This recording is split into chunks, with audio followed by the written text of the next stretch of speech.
بسم اللہ الرحمن الرحیم۔ السلام علیکم فرینڈس، میں ہوں علیم طارق اور آپ دیکھ رہے ہیں health tips with Aleem Tariq. Health tips with Aleem Tariq میں آپ سب دوستوں کو خوش آمدید کہتا ہوں۔ امید کرتا ہوں بالکل ٹھیک ٹھاک ہوں گے، مزے میں ہوں گے، نئے آسان اور انتہائی سستی نسخیات سے آپ لوگ مستفید ہو رہے ہوں گے۔ فرینڈس، آج کی ویڈیو شروع کرنے سے پہلے یہ بتاتا چلوں کہ آج کا جو مرض ہے وہ انتہائی خطرناک مرض ہے۔ اس مرض میں موسٹلی پیشنٹ نہیں بلکہ ابو دین 90% جو ہیں وہ پیشنٹ جو ہیں وہ کومے میں چلے جاتے ہیں۔ سرسام اس کا نام ہے۔ وہ لوگ صرف ایک زندہ ڈھانچہ ہیں، وہ کچھ بھی نہ ہل سکتے ہیں نہ چل سکتے ہیں۔ تو اس کا انتہائی زبردست قسم کا اور آسان نسخہ لے کر حاضر ہوا ہوں۔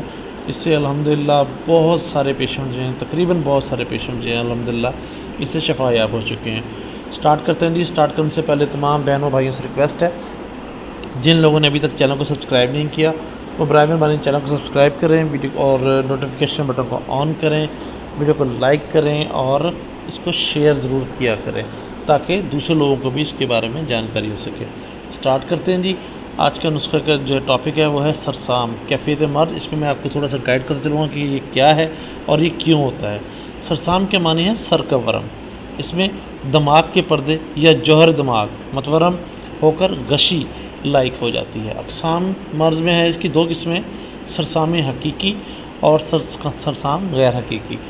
علامات، اسباب اور وجوہات میں سرسام حقیقی کیا چیز ہے؟ سرسام حقیقی میں دماغ کے پردوں یا دماغ کے جوہر میں ورم ہوتا ہے، اور سرسام غیر حقیقی میں دماغ کے پردوں یا دماغ کے جوہر میں ورم نہیں ہوتا۔ یہ دو فرق ہے ان دونوں کا۔ اس کا جی علاج کیسے کرنا چاہیے؟ اصول علاج پہلے تو یہ معلوم کرنا زیادہ ضروری ہے کہ سرسام حقیقی ہے یا غیر حقیقی، کیونکہ غیر حقیقی میں صرف افراد رویہ کو اتار دینے سے ہی ہوش آ جاتا ہے۔ مثلا اگر بخار کی شدت میں سرسام ہوا ہو تو مسکن بخار ادویات دینے سے ہی آرام آ جائے گا۔ سرسام حقیقی کے ذیل کے نسخوں سے میں استعمال کریں، سرسام حقیقی کے لیے ذیل کے نسخوں میں سے استعمال کریں۔ آج اپنے ناظرین جو نسخہ لے کر حاضر ہوا ہوں، خدا کے فضل و کرم سے اسی کے استعمال سے تقریباً ہر جگہ کامیابی ہوئی، چونکہ یہ نسخہ ہر ایک سرسام کے لیے فائدہ مند ہے تو اس لیے ہی آپ کے لیے حاضر خدمت ہے۔ نسخہ ہے جی، مونٹ یا مونگ کا آٹا پاؤ بھر لے کر گائے کے دودھ میں گوندھ کر صرف ایک جانب سے روٹی پکائیں، یعنی کہ روٹی کا آدھا حصہ پکانا ہے اور آدھا حصہ کچا چھوڑ دینا ہے، اور کچی جانب سے روغن گل 2 تولہ، سرکہ 1 تولہ، دونوں کو اچھی طرح مکس کر کے ملا کر اس کو خوب چپیڑیں اس کو، اور سر پر سہاتی یہ مطلب گرم گرم باندھ دیں۔ ہر 3 گھنٹے کے بعد نئی روٹی تبدیل کریں۔ نیز یہ یاد رہے کہ روٹی باندھنے سے پیشتر سر کے بعد کینچی سے کتر دینے چاہیے، اس طرح نہیں لگانا، صرف کینچی سے کترنا ہے۔ انشاءاللہ 3 روٹیوں سے زیادہ باندھنے کی نوبت نہیں آئے گی۔ ضروری تدبیروں میں جی، سرسام میں قبض رفع کرنے کے لیے جلاب کی بجائے پھونکنا مطلب انیما کرنا بہتر ہوتا ہے۔ علامات نیک میں اس کی یہ ہے جی کہ بار بار چھینکیں آنا، کان کے پیچھے ورم مطلب سویلنگ ہو جانا نیک علامتیں ہیں، اور علامات بد میں آنکھوں کا دھس جانا، پیشاب پانی کی طرح آنا، سانس رک رک کر آنا موت کی علامتیں ہیں۔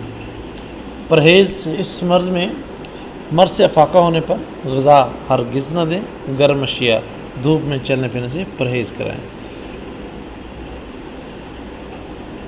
اور غذا میں ہے جی افاقہ ہونے پر جو کہ ستو کھانڈ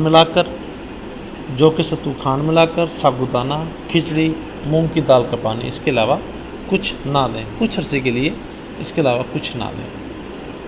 یہاں پر آپ کو تھوڑا سا بتاتا چلوں کہ جو بخار شدت اختیار کر سر میں پڑ جاتا ہے، سر کو ہو جاتا ہے جو بخار، اس میں جو بے ہوشی طاری ہو جاتی ہے تو اس میں یہ مریض جو ہے اسے سرسام کہتے ہیں۔